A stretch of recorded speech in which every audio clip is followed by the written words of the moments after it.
अस्सलामुअलैकुम स्टूडेंट्स, आज हमारा चैप्टर नंबर 4 का जो लेक्चर है उसमें हम लोग डिस्कस करेंगे कि कंप्यूटर का इस्तेमाल मेडिकल फील्ड में क्या क्या है और हमारे घरों में, यानी use of computer in medical field and use of computer in home. तो एक बार फिर मैं बता दूं कि जो चैप्टर नंबर 4 है, इस चैप्टर में से बेटा कोई भी लॉन्ग क्वेश्चन आपके पेपर में नहीं आएगा। इस चैप्टर में से सिर्फ शॉर्ट क्वेश्चंस आपके पेपर में आएंगे और वो भी मैक्सिमम 2 या 3 शॉर्ट क्वेश्चन होंगे और एक MCQs होगा आपकी पेयरिंग स्कीम के मुताबिक। तो 5 या 6 नंबर का, मैक्सिमम 5 या 6 नंबर का पेपर इसमें से बनेगा। तो आप लोगों ने इनको शॉर्ट क्वेश्चंस के पॉइंट ऑफ व्यू से ही इस चैप्टर को स्टडी करना है, रीड आउट करना है। तो हम स्टार्ट करते हैं चैप्टर हमारा जिसमें use and applications of computer, जिसमें आज हमारा क्वेश्चन है कंप्यूटर इन मेडिकल फील्ड। कंप्यूटर का मेडिकल फील्ड में क्या क्या इस्तेमाल है, यानी मेडिकल फील्ड से मुराद ये कि हॉस्पिटल्स में या फार्मेसी पे या इस तरह मेडिकल स्टोर जो होते हैं वहाँ पे, यानी कि मेडिकल फील्ड में हमारा जो कंप्यूटर है वो किस किस तरीके से इस्तेमाल होता है। तो सबसे पहले नंबर पे है मेडिकल फील्ड में कि हॉस्पिटल एडमिनिस्ट्रेशन, हॉस्पिटल की एडमिनिस्ट्रेशन या हॉस्पिटल के जो एडमिनिस्ट्रेटिव वर्क है उसके लिए कंप्यूटर का इस्तेमाल किया जाता है। हॉस्पिटल के एडमिनिस्ट्रेटिव वर्क से मुराद ये, जैसे फॉर एग्जांपल हॉस्पिटल में जो है ना वो पेरोल के लिए भी, यानी इसके अलावा सैलरी के लिए भी, यानी सैलरियाँ ट्रांसफ़र करने के लिए भी हमारा कंप्यूटर सिस्टम यूज़ किया जाता है। जो है ना वो वहाँ पे जो स्टाफ है, यानी जो नर्सेज हैं या वहाँ पे जो डॉक्टर्स हैं, जहाँ पे जो लोग काम करते हैं वहाँ पे, यानी उनका जो परमानेंट या विजिटिंग स्टाफ है उनकी डिटेल वगैरह स्टोर करने के लिए भी, और इसके अलावा उनके जो है ना वो जितने भी हिसाब किताब के मामलात हैं उन स्टाफ के, उनका सारा डिटेल जो है वो एडमिनिस्ट्रेशन में आ जाता है। इसी तरीके से उसके जितने भी मतलब हॉस्पिटल के एडमिनिस्ट्रेटिव काम्स हैं, यानी इंतज़ामी अमूर हैं, वहाँ पे हमारा कंप्यूटर जो है वो यूज़ होता है उनके डेटा को स्टोर करने के लिए, उनकी सैलरीज़ वगैरह को स्टोर करने के लिए। तो ये कोई इतना मतलब टेक्निकल बात नहीं है कि हॉस्पिटल की एडमिनिस्ट्रेशन में कंप्यूटर का इस्तेमाल कैसे होता है। तो हॉस्पिटल की एडमिनिस्ट्रेशन में कंप्यूटर का इस्तेमाल ये होता है कि वो कंप्यूटर को यूज़ करते हैं इंतज़ामी कामों के लिए, स्टाफ का डेटा स्टोर करने के लिए, उनकी सैलरियाँ वगैरह मेंटेन करने के लिए। दूसरे नंबर पे हमारा आ जाता है यहाँ पे recording medical history. Medical history को रिकॉर्ड करने के लिए, स्टोर करने के लिए, जैसे एक कॉमन एग्जांपल से इसको समझते हैं कि फॉर एग्जांपल एक पेशेंट है, वो उसने अपना एक हॉस्पिटल से जो है वो चेकअप करवाया है। अब चेकअप करवाने के बाद उसने मेडिसिन वगैरह ली है, यानी अब वो 2 या 4 महीने बाद या कोई 1 साल बाद या 1 महीने बाद वो दोबारा उसी हॉस्पिटल में अपना चेकअप करवाने के लिए जाता है। तो वहाँ पे उसका पास्ट रिकॉर्ड स्टोर होता है कि भाई ये मरीज़ जो है, ये पेशेंट जो है, ये फ़लाँ टाइम पे हमारे हॉस्पिटल में आया था और फ़लाँ वाली वार्ड नंबर में इसको एडमिट किया गया था, या ये ICU में आया था, एमरजेंसी वार्ड में आया था, इसको मतलब इसकी क्या किस डिज़ीज़ के सिलसिले में इसका ये चेकअप हुआ है, और इसको कौन कौन सी मेडिसिन दी गई थी और कितनी देर यूज़ करवाई गई थी, और फिर इसकी कंडीशन, यानी all the records of the patients, यानी जो हॉस्पिटल के गुज़िश्ता पुराने पेशेंट्स होते हैं उनका सारा रिकॉर्ड स्टोर करने के लिए भी हमारा, उसे हम बोलते हैं कि recording medical history, medical history record करने के लिए।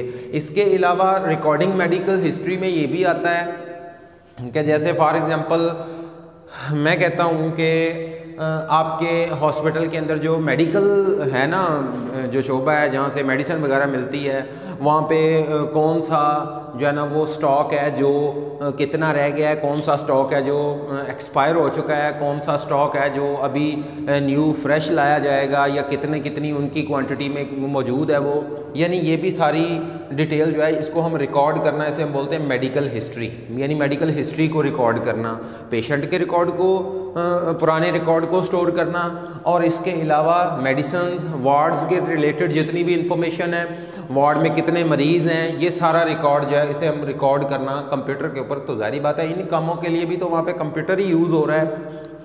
तीसरे नंबर पे हमारा आ जाता है कि monitoring the system, monitoring the system, यानी मॉनिटरिंग सिस्टम में भी मेडिकल फील्ड के अंदर, हॉस्पिटल्स के अंदर मॉनिटरिंग के लिए भी कंप्यूटर सिस्टम यूज़ किया जाता है। मॉनिटरिंग सिस्टम के लिए कैसे, आप लोगों ने देखा होगा कि एमरजेंसी वार्ड में यानी कि आईसीयू में या ऑपरेशन थिएटर्स में अगर आप लोग जाएं तो वहाँ पे जो है ना वो रियल टाइम सिस्टम चल रहे होते हैं। मींस कि वहाँ पे हार्ट बीट चल रही होती है, वो जो कंप्यूटर की स्क्रीन के ऊपर नहीं आपको लाइनें नज़र आ रही होती, चल रही होती हैं।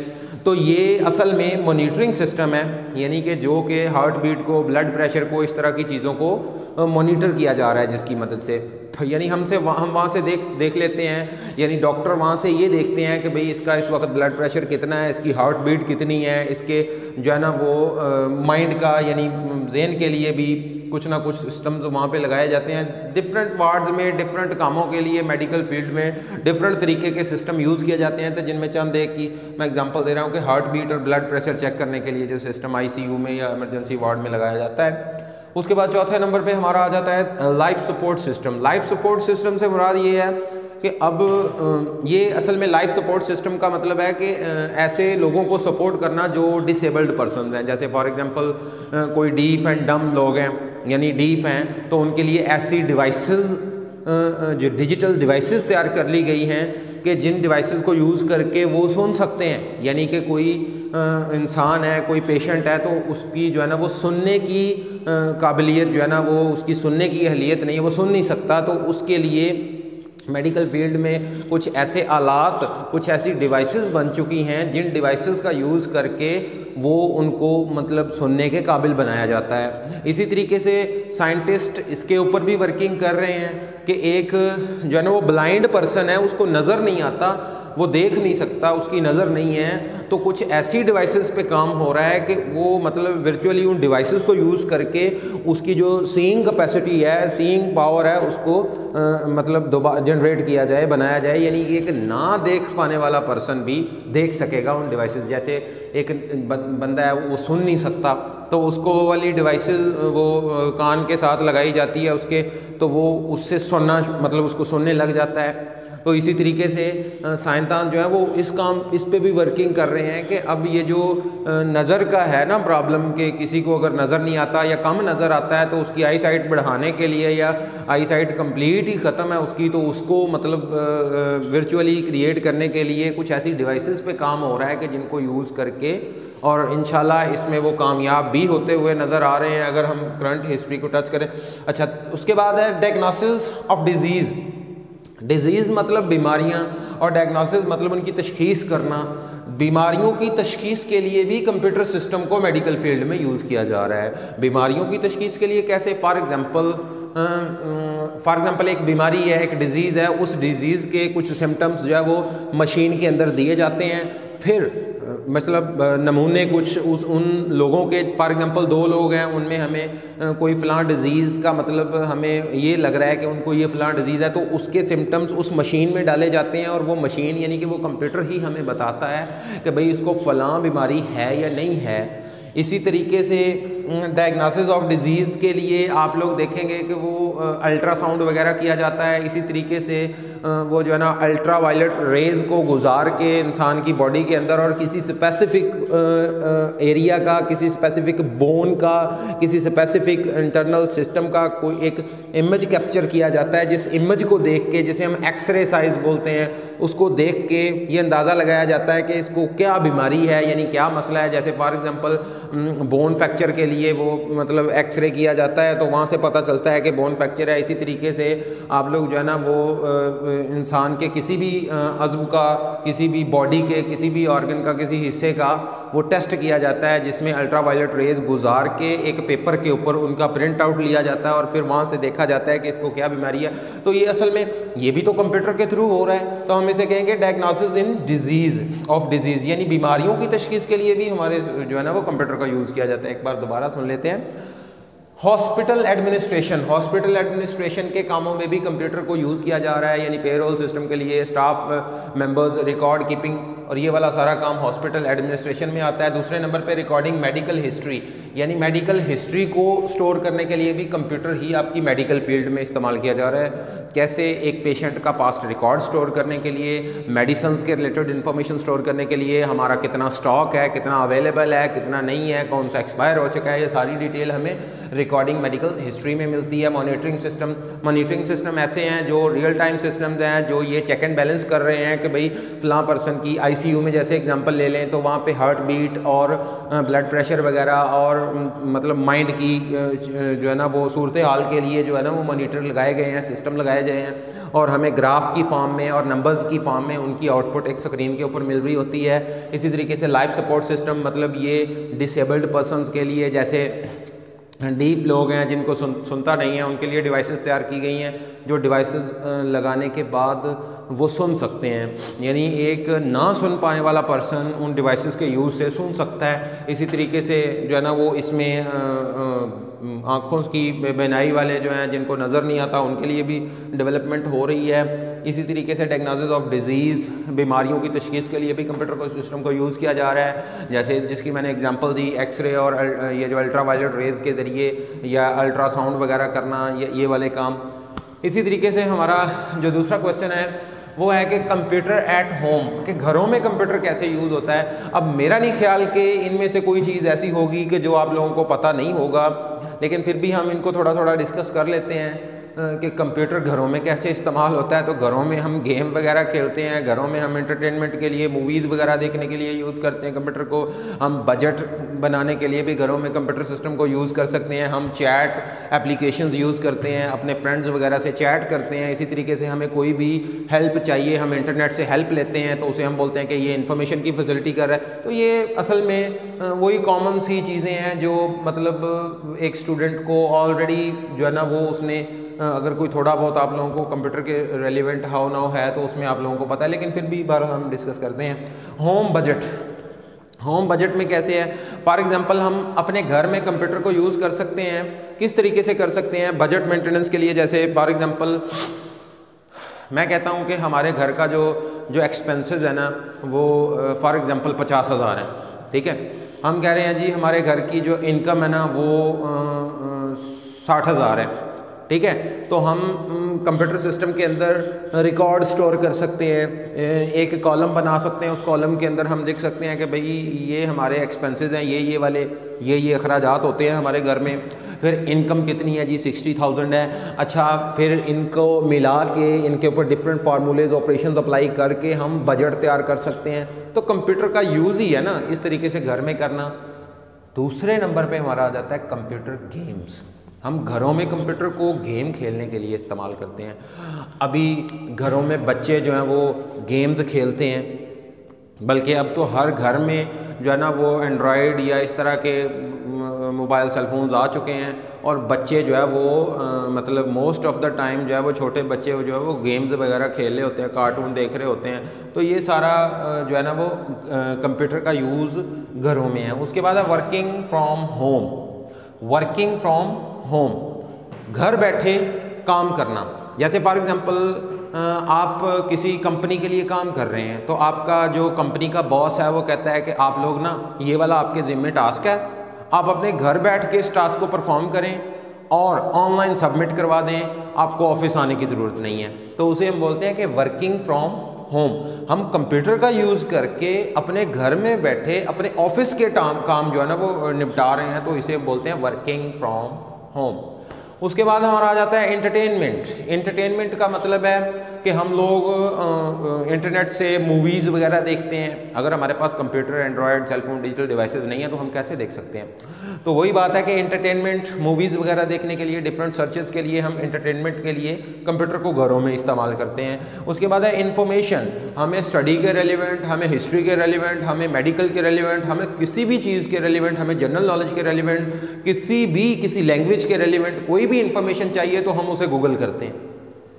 तो ये असल में गूगल करना ही इसे हम बोलते हैं कि ये इन्फॉर्मेशन, कंप्यूटर इन्फॉर्मेशन के लिए भी तो यूज़ हो रहा है। हमें कोई भी चीज़ की समझ नहीं आती तो आजकल हम इंटरनेट का यूज़ करते हैं, हम या तो गूगल पे डालते हैं, हम या यूट्यूब पे या किसी न किसी इस तरह की जो है ना वो ऑनलाइन एप्लीकेशन के ऊपर डालते हैं, तो हमें उसके हम डिक्शनरीज़ का यूज़ करते हैं, तो ये भी इन्फॉर्मेशन है, ऑनलाइन डिक्शनरीज़।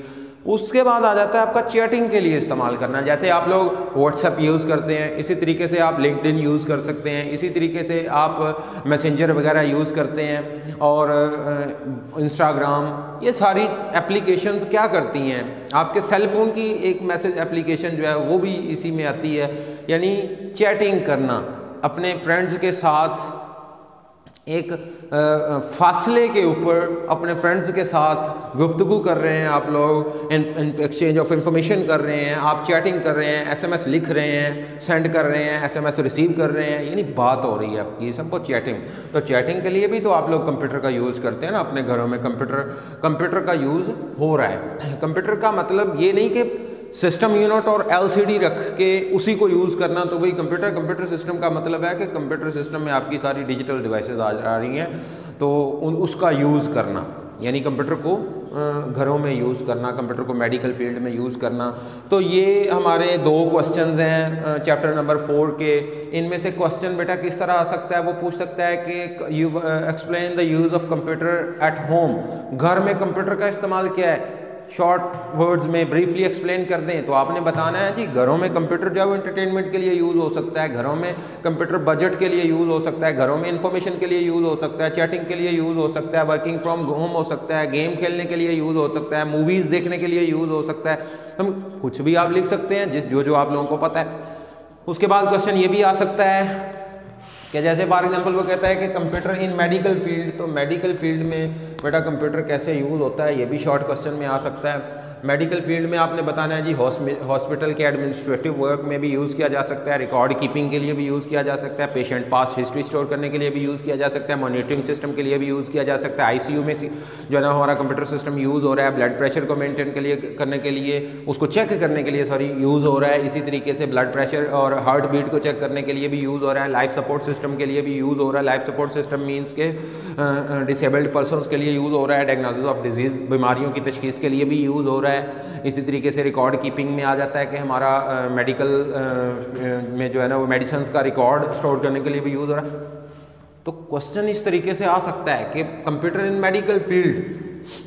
फिर ये भी वो पूछ सकता है कि hospital administrative work, what is the use of computer in hospital administration, administration computer का यूज़ कैसे करती है। तो आप बता सकते हैं कि भाई एडमिनिस्ट्रेशन जो है वो पे रोल के लिए, स्टाफ मेंबर्स का रिकॉर्ड स्टोर करने के लिए, उनकी सैलरीज ट्रांजैक्शंस के लिए, ये सारे कामों के लिए। अच्छा, इसके अलावा बेटा 2 हमने छोटे छोटे क्वेश्चन बड़े ही इंपॉर्टेंट जो है ना वो पॉइंट्स हैं वो हमने आज डिस्कस करने हैं इसमें, तो वो हम देख लेते हैं। बहुत ही इंपॉर्टेंट हैं दोनों। एक को हम बोलते हैं CBT.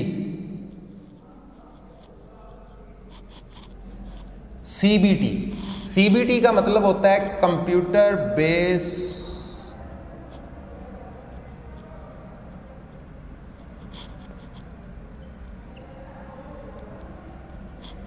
Training, computer based training, CBT. इसके बाद आप लोगों का आ जाता है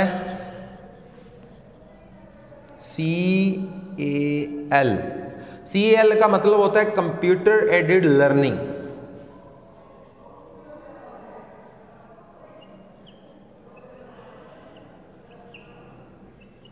कंप्यूटर एडेड लर्निंग, ये 2 कीवर्ड्स हैं बेटा, ये बहुत ही ज़्यादा बार पेपर में आए हुए हैं आपके एनुअल एग्जाम्स में। सीबीटी क्या चीज़ है? सीबीटी स्टैंड फॉर एमसीक्यूज में भी आ जाता है, CL स्टैंड फॉर एमसीक्यूज में भी आ जाता है। अगर एमसीक्यूज में नहीं आता तो फिर शॉर्ट क्वेश्चन में आया होता है कि व्हाट इज़ सीबीटी। तो सीबीटी बेटा जो होता है, सीबीटी का मतलब होता है कंप्यूटर बेस्ड ट्रेनिंग, यानी ऐसे प्रोग्राम्स जो कि CD रोम की फॉर्म में है। जैसे फॉर एग्जांपल ये वीडियो रिकॉर्डिंग हो रही है, सबसे कॉमन एग्जांपल, ये वीडियो रिकॉर्डिंग हो रही है। अब ये वीडियो रिकॉर्ड होने के बाद आप तक पहुंचाई जाएगी, आप तक स्टूडेंट्स तक in the form of CD रोम, यानी कि किसी परमानेंट स्टोरेज के ऊपर इसको कॉपी किया जाएगा, फिर वहाँ से आगे इनको अपलोड किया जाएगा, फिर आप अपने मोबाइल डिवाइस में या कंप्यूटर के ऊपर इसको देख रहे होंगे। या आप घर से आएँ USB लेके और कहें कि सर फलां इस वीक के सारे लेक्चर मुझे कॉपी कर दें तो मैं अगर आपको वो लेक्चर कॉपी कर दूं तो ये भी क्या है, ये भी कंप्यूटर बेस्ड ट्रेनिंग है। कंप्यूटर बेस्ड ट्रेनिंग में होता है कि आप मटेरियल, ऑडियो, वीडियो, डॉक्यूमेंट्स, हर चीज़ जो है ना वो हार्ड फॉर्म में तैयार करके जो है वो किसी को दे देते हैं, तो उसे बोलते हैं CBT। इसके जो है एडवांटेज आप लोगों ने बुक से पढ़ लेने हैं। एडवांटेज में यही है कि ये टाइम कंजम्पशन को कम करता है, हमारा टाइम कम लगता है, हम घर में बैठे सारा काम कर लेते हैं, लर्निंग हो रही होती है और जो है ना वो मोस्ट ऑफ द टाइम जो है वो हमारा जो है वो सेव हो जाता है। इसके बाद हमारा CAL है, computer aided learning. Computer aided learning का मतलब है कि टीचिंग को फैसिलिटेट करना, कंप्यूटर का यूज़ करके टीचिंग को फैसिलिटेट करना। कैसे? जैसे फॉर एग्जांपल हम एक बहुत बड़ा टॉपिक है, बहुत ही बड़ा टॉपिक है, अगर उसको वैसे एक्सप्लेन करने लगे तो उसको 4 घंटे का लेक्चर लग जाएगा। तो हम क्या करते हैं जी, उसकी स्लाइड्स तैयार कर लेते हैं, MS पावर पॉइंट को यूज़ करते हुए उसकी स्लाइड्स बना लेते हैं। स्लाइड्स का मतलब होता है कि एक टॉपिक को छोटे छोटे टुकड़ों में डिवाइड कर देना और उनके की पॉइंट्स को लिख लेना। जैसे फॉर एग्जांपल एक टॉपिक है तो उसकी मैं मेन हेडिंग लिख लेता हूँ, उसके बारे में 2 लाइनें लिख देता हूँ। फिर एक टॉपिक है उसकी मैं 2 लाइनें लिख देता हूँ, फिर एक टॉपिक की 2 लाइनें। तो एक बहुत बड़े मवाद को मैं एक शॉर्ट फॉर्म में ले आया हूँ, तो इसे बोलते हैं, इससे टीचिंग में आसानी होगी। यानी कि जहाँ पे हमने 2 घंटे में एक लेक्चर डिलीवर करना है, हम वो आधे घंटे में वो लेक्चर डिलीवर कर सकते हैं। तो इसे बोलते हैं कंप्यूटर एडेड लर्निंग। यानी टीचिंग वगैरह को प्रमोट करने के लिए, उनको फैसिलिटेट करने के लिए कंप्यूटर का इस्तेमाल करना, उसे हम बोलते हैं कंप्यूटर एडेड लर्निंग। 2 बेटा कीवर्ड्स हैं, CBT कंप्यूटर बेस्ड ट्रेनिंग, और दूसरे नंबर पे है कंप्यूटर एडेड लर्निंग, कंप्यूटर को यूज़ करके लर्न करना। और जाहिर बात है ये लर्निंग ही हो रही है ना, हम स्लाइड्स तैयार कर रहे हैं तो इसमें हमारी बहुत ज़्यादा लर्निंग भी है और हमारा टाइम सेविंग भी है इसमें। और कंप्यूटर बेस्ड ट्रेनिंग का मतलब है कि घरों में बैठे हुए हम जो है ना वो कंप्यूटर पे ट्रेनिंग दे रहे हैं, हम रिकॉर्डेड फॉर्म में डेटा जो है वो डिलीवर कर रहे हैं, ऑडियो, वीडियो। तो ये 2 कीवर्ड्स हैं बेटा, ये आप लोगों ने अच्छे तरीके से तैयार कर लेने हैं। और ये वाला क्वेश्चन भी आप लोगों ने बुक से रीड आउट कर लेना है। जितना आप बुक से इसको ज़्यादा रीड आउट करेंगे, आप लोगों का जो है ना वो उतना ही ज़्यादा नॉलेज जो है वो वसी होगा। तो नेक्स्ट लेक्चर तक के लिए अल्लाह हाफिज़।